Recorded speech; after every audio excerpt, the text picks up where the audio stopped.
Hi, I'm Dr. Chris Ho, a skin cancer doctor here in Brisbane, Australia. So today I want to talk about vitamin A, but not just in a narrow way, the way it's often discussed. Let's start with the big picture. What vitamin A means for your general health. And then, because of my specialty, we'll focus in on vitamin A and skin, where so much of the attention now lies. Why the big picture? Because if you only hear the skincare story or only the nutrition story, you don't get a balanced, rounded understanding. Vitamins often follow a familiar pattern after their discovery. They rise quickly on a wave of early excitement and big claims, and later their promises tend to flatten out. They are scaled back based on real science and experience. Vitamin A has had exactly that kind of journey like all other vitamins and or medical discoveries. So in this talk, I'll walk you through the history, the early excitement, the science, and the real role of vitamin A before we tie it back to skin health. Vitamin A was discovered in 1912. Sir Hopkins did the early work that led to a Nobel Prize in medicine. Back then, scientists were trying to understand why some diets kept people healthy while others didn't. Suddenly, they realized that there was a nutrient that was crucial in preventing night blindness. So they gave these the name vitamin, vital amine. Vitamin was almost like a miracle cure, a miracle reputation because a simple nutrient like that could actually stop people from going blind in the dark. That was extraordinary. And remember, before this, there wasn't that name called vitamin. So the original name was vit amine. Later, it was spelled vitamin. So that meant vital amine, essential for life. You can imagine the excitement, a whole new class of discoveries, and the door was opened with the potential to change health forever. The promises, though, often runs ahead of the science, like so many things. However, a dramatic example came from the Arctic explorers in the 1920s. On expeditions led by Stephenson, some people had to eat polar bear liver in extreme conditions. The liver of polar bears are extremely rich in vitamin A, and the explorers ended up with severe, even fatal toxicity.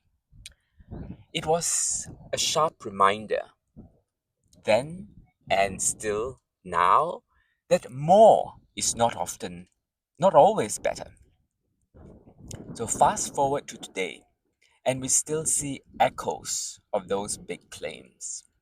People take handfuls of supplements thinking they will boost immune system or improve skin and sometimes end up overdosing. So this lesson is timeless. Yes, vitamin A is essential, just like all other vitamins, but it can just as easily cause harm when oversold, overused, and overeaten. Now, let's zoom out. So, beyond vision, vitamin A supports your immune system, keeps the skin and mucous membrane strong as barriers against infection, and plays a role in self growth, differentiation, and reproduction. It's even involved in gene expression. So without enough vitamin A, the body will struggle. It will struggle to grow, to heal, and to defend itself against infection. That's why it is so critical. Deficiency is still a serious problem in certain parts of the world. Millions of children in low income countries like Indonesia and Vietnam, for example, develop night blindness and, in severe cases, permanent blindness. Vitamin A deficiency also links to a higher infection risk, as we said, and higher childhood mortality. In first world countries like Australia, the US, and the UK, it's much less common, but certain populations, like people with very restricted diets or certain medical conditions, can still be at risk. So it's life saving where it's needed, but overdosing is still dangerous where supplementation is careless. Now for the part that made vitamin A a celebrity today: skincare. Retinoids, which are the derivatives of vitamin A, are the gold standard in dermatology. They help regulate skin cell turnover, reduce pigmentation, improve fine lines, and fight acne. Prescription products like Retrieve Cream with retinoic acid at 0.05% show measurable anti aging results. And in Australia, Retrieve has only in recent years started marketing aggressively as this anti aging trend has taken off. In the US, equivalents include prescription Tretinoin creams under the brand names, for example, like Retin A. Why does retinol need to be applied to the skin for anti aging? Think of it like this: it's like sending vitamin A directly to your skin cells. The delivery is direct, precise, and effective, unlike eating carrots or liver. Yes, consuming vitamin A is very important because vitamin A is needed for all other cells in the body. So, rich foods is critical for overall health, vision, and immunity. But for skin improvements like wrinkle reduction or pigmentation, topical application is the key. Most over the counter creams have just enough retinol to put the word on the label. Concentrations are often low, so results are subtle. That's where the marketing overselling kicks in. Prescription strength retinoids, very effective.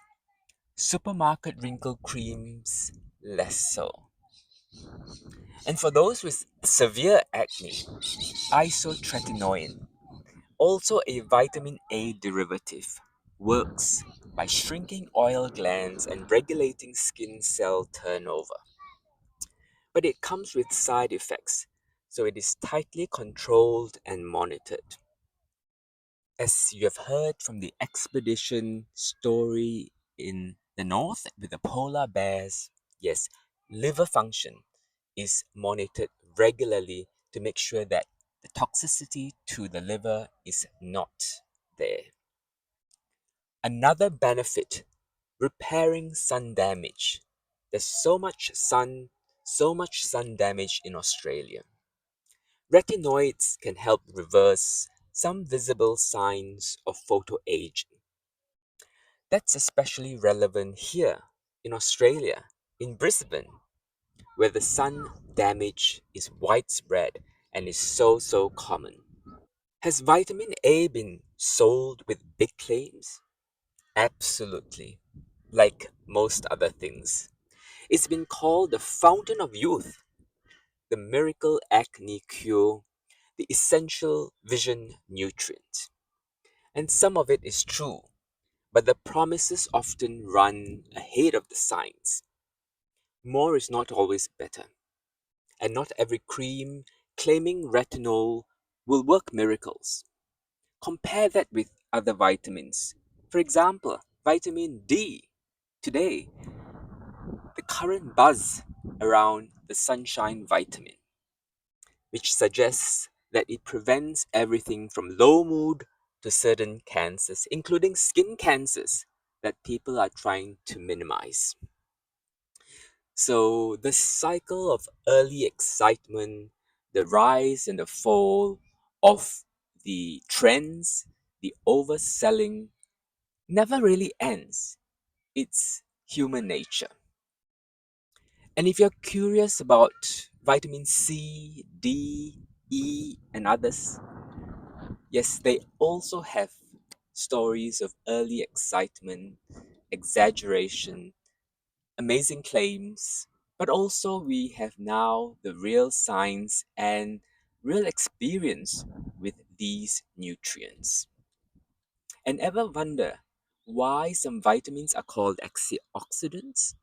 Why they are A, B, C, D, E? Is there F, G, H, I, J, K?